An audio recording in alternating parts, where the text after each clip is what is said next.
Lima? Lima? Lima. Mak, anak, bini, dia lalu. Lima. Lima. Lima.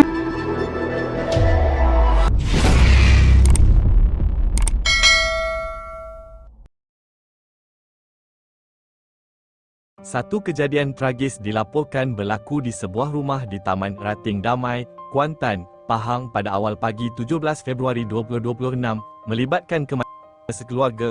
Menurut sumber polis, seorang remaja lelaki berusia 15 tahun menemukan ahli keluarganya dalam keadaan tidak bernyawa selepas terdengar bunyi bising dari dalam rumah sekitar jam 7 pagi.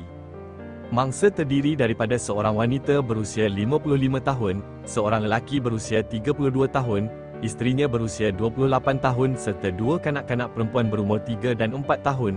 4 mayat ditemui di dalam bilik tidur, manakala seorang lagi ditemukan di dapur.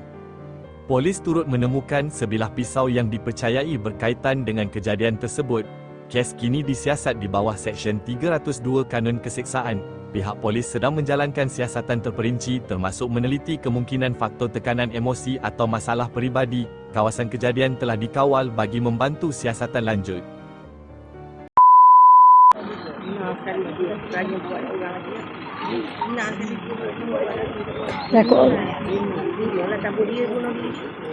Lima? Lima? Lima. Mak, anak, bini, dia lalu.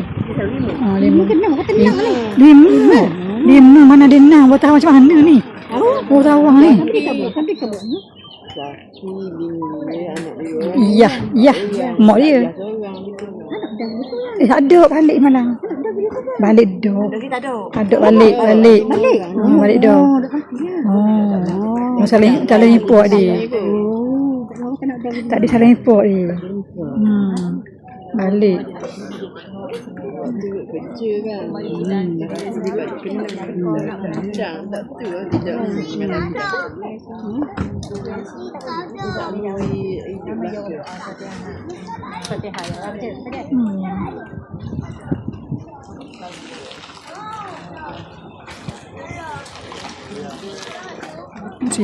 Sibuk lah adik pun.